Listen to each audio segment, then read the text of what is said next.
최근 정부가 발표한 세제 개편안에 따르면 2026년부터 주택 보유세가 대폭 인상될 예정입니다.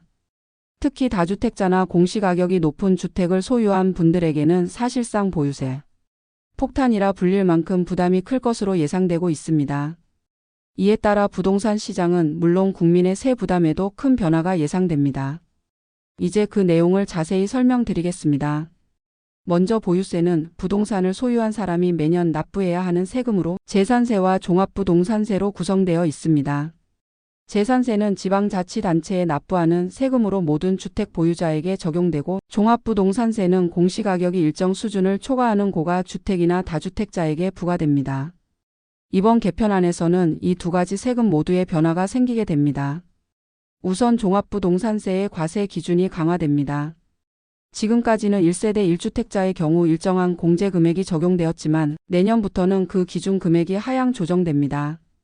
예를 들어 기존에는 12억 원까지 공제가 가능했으나 개편 이후에는 이 기준이 줄어들면서 더 많은 국민이 종합부동산세 대상이 됩니다.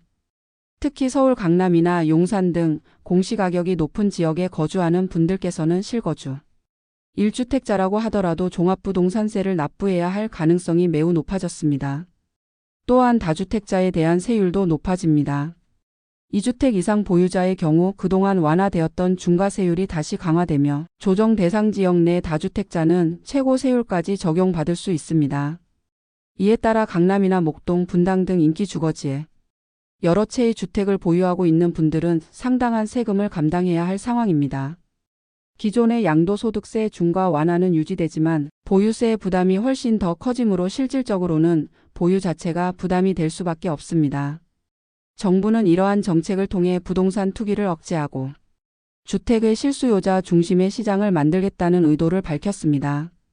그러나 일부 전문가들은 보유세가 지나치게 높아지면 실거주 목적의 장기 보유자나 고령층에게도 큰 부담이 될 수 있다고 우려합니다.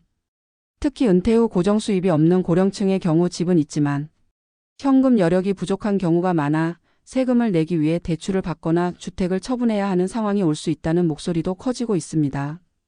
뿐만 아니라 재산세 역시 인상 가능성이 제기되고 있습니다. 공시가격 현실화 정책이 꾸준히 이어지는 가운데 공시가격이 오르면 재산세 부담도 자연스럽게 증가하게 됩니다. 이는 서울과 수도권뿐 아니라 전국적으로 고가 아파트를 보유하고 있는 모든 국민에게 영향을 줄 수 있습니다. 한편 부동산 시장에도 적지 않은 파장이 있을 것으로 보입니다. 세금 부담이 커지면 다주택자들은 세금을 피하기 위해 주택을 매도하려는 움직임을 보일 수 있으며 이는 매물 증가로 이어져 단기적으로 집값을 안정시키는 효과가 있을 수 있습니다.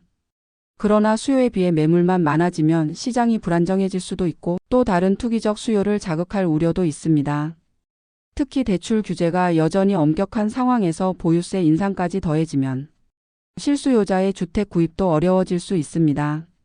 정부는 이와 함께 납세자들의 부담을 완화하기 위해 분납 제도를 확대하고 고령자나 장기 보유자에 대한 세금 감면 혜택도 일부 유지하겠다고 밝혔습니다. 그러나 이러한 장치들이 실제 세금 부담을 얼마나 줄일 수 있을지는 아직 미지수입니다. 결론적으로 내년부터 시행될 보유세 인상은 단순한 세제 조정이 아니라 국민 생활 전반에 영향을 줄 수 있는 중대한 변화입니다. 고가 주택 보유자나 다주택자는 물론이고 1주택 실수요자에게도 부담이 커질 수 있으므로 각자의 상황에 맞춰 미리 대응 전략을 세우는 것이 중요합니다. 부동산을 보유하고 있는 분들께서는 세법 개정 내용과 공시가격 변동 추이를 꼼꼼히 살펴보고 필요하다면 전문가의 조언을 받아 세금 계획을 세우시는 것이 현명하겠습니다. 좋아요, 구독해 주시면 더 좋은 영상으로 보답하겠습니다.